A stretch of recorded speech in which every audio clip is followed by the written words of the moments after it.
Salam Bapak Ibu. Kali ini saya mau bicara mengenai soal ira. Ira itu siapa Bapak Ibu? Ira itu bukan nama orang ya. Ira adalah sebuah dosa yang dinamakan dosa kemarahan. Istilahnya ira Bapak Ibu. Ira adalah istilah Latin ya untuk kemarahan atau amarah yang berdosa. Salah satu dari 7 dosa mematikan, the 7 deadly sins ya. Di samping ira ini, di akun TikTok saya yang lain saya akan membahas tentang 2 jenis dosa lagi, yaitu superbia atau dosa kesombongan, dan satunya lagi adalah dosa keiri hatian Bapak Ibu ya.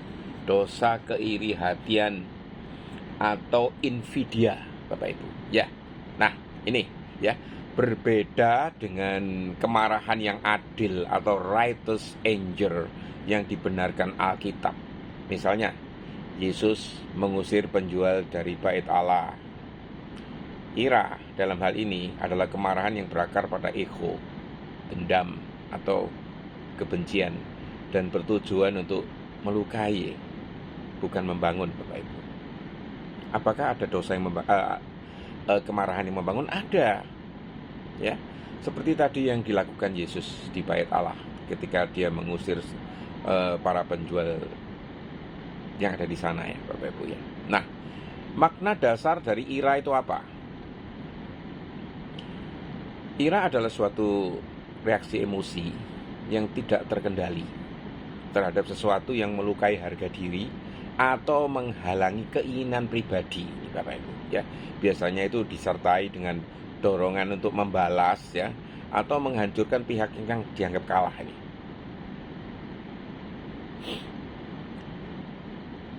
Bisa muncul secara meledak-ledak, amarah yang eksplosif ini Bapak Ibu ya, atau yang terpendam lama, dendam istilahnya ini. Amsal 29 ayat 11 mengatakan, orang bebal melampiaskan seluruh amarahnya, tetapi orang bijak meredakannya. Apa aja bentuk-bentuk dari ira? Ira eksternal, meledak keluar nih. Berupa apa Bapak Ibu? Kata-kata kasar, makian, teriakan, kekerasan fisik atau verbal ya, menghancurkan barang atau merusak reputasi Bapak Ibu ya. Kalau ira internal itu membeku di dalam Bapak Ibu, dendam diam-diam, pasif agresif ya, menghindar atau memutus hubungan tanpa rekonsiliasi ini. Dari mana asal atau akar dari ira ini menurut Alkitab Bapak Ibu? Bisa dari kebanggaan yang terluka. Superbia yang dilukai akan melahirkan amarah ini. Bisa dari ketidakmauan mengampuni Bapak Ibu ya. Coba dibaca Matius 18 ayat 21 sampai 35 ini. Kalau saya baca di sini panjang sekali nih ya. Bisa dari kecemburuan dan iri hati. Kejadian 4 ayat 5 sampai 8, di mana Kain membunuh Habil. Bisa dari ketidakpercayaan kepada keadilan Allah Bapak Ibu. Roma 12 ayat 19, pembalasan adalah hakku, jawab Tuhan. Apa saja akibat ira? Tentu saja Bapak Ibu, hal yang paling pokok dari akibat dari ira ini adalah merusak relasi. Amsal 15 ayat 18 ya. Menguburkan pertimbangan. Orang yang marah sulit membuat keputusan bijak Bapak Ibu ya. Mengundang dosa lain, ini yang berbahaya Bapak Ibu. Mengundang kekerasan, fitnah, pembunuhan ya. Merusak diri sendiri yang pasti, yaitu secara fisik. Contohnya, tekanan darah naik, stres timbul. Juga merusak rohani Bapak Ibu. Efesus 4 ayat 26-27. Lawannya apa? Ira ini lawannya apa Bapak Ibu? Lawannya adalah kebajikan. Kebajikan yang melawan ira adalah kesabaran, kelemah lembutan, atau patientia atau menswotudo. Mengendalikan diri dalam situasi yang memancing emosi, ini diperlukan. Memilih mengampuni dan melepaskan dendam diperlukan kebesaran hati. Mempercayai Allah sebagai hakim yang adil, ini kerendahan hati. Amsal 16 ayat 32 mengatakan, orang yang sabar melebihi seorang pahlawan. Orang yang menguasai dirinya melebihi orang yang merebut kota. Bayangkan Bapak Ibu.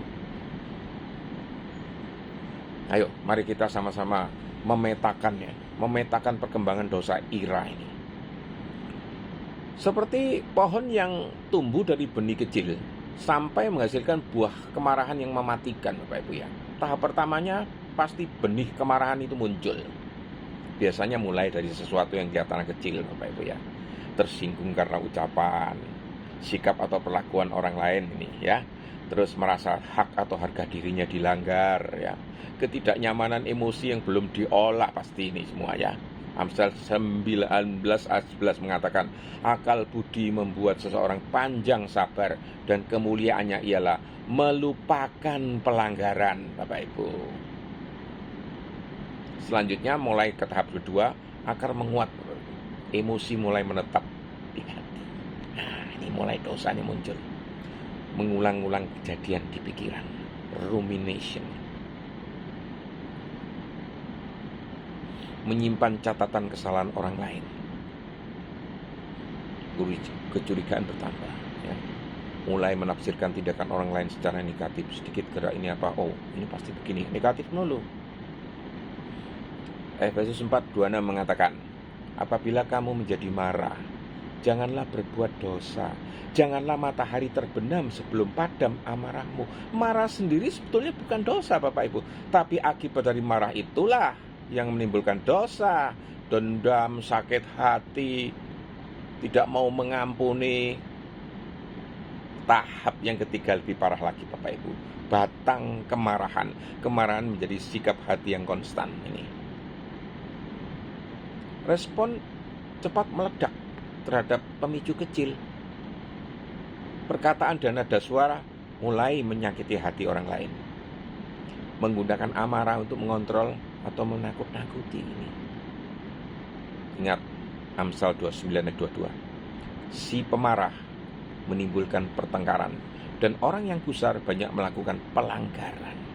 Kecenderungannya tampak jelas. Nah, dalam tahap yang keempat, kemarahan itu mulai melahirkan dosa. Dosa lain maksudnya, fitnah dan menyebarkan gosip yang buruk, kekerasan fisik dan verbal, pembalasan dendam, pembunuhan karakter, atau bahkan secara harfiah nih. Coba baca Yakobus 1:20. Sebab amarah manusia tidak mengerjakan kebenaran di hadapan Allah. Firman berbicara jelas tentang amarah ini bagaimana. Makanya sering baca firman ya. Tahap yang kelima, Bapak Ibu. Ini sungguh berbahaya, Bapak Ibu. Ini tahap terakhir. Sudah ada harapan kalau sudah begini, Bapak Ibu. Kematian rohani. Puncak ira adalah hati yang mengeras. Ini. Tidak lagi mau mengampuni, menyimpan dendam bertahun-tahun, menolak berdamai waktu kesempatan terbuka. Nih. Kepahitan, Bapak Ibu. 1 Yohanes 3 ayat 19 mengatakan, setiap orang yang membenci saudaranya adalah seorang pembunuh manusia. Dan kamu tahu bahwa tidak ada seorang pembunuh yang memiliki hidup yang kekal di dalam dirinya. Yesus jelas mengatakan demikian, Bapak Ibu. Ini berbahaya sekali doa ira ini. Lalu gimana Bapak Ibu mengatasi ini? Bagaimana cara memutus rantai ira ini? Ya berhenti sebelum akar itu terus bertumbuh, Bapak Ibu ya. Selesaikan konflik sebelum hari berakhir. Efesus 4 ayat 26. Ini ayat yang sudah tidak perlu saya bacakan, sudah terkenal ini ya. Bawa luka hati di dalam doa ya, sebelum dibicarakan dengan orang yang bersangkutan. Doa dulu. Latihan kesabaran ya, lewat doa dan firman. Dan yang terakhir, mengingat pengampunan Kristus yang telah kita terima. Untuk apa? Untuk memberikannya kepada orang lain juga. Amin Bapak Ibu.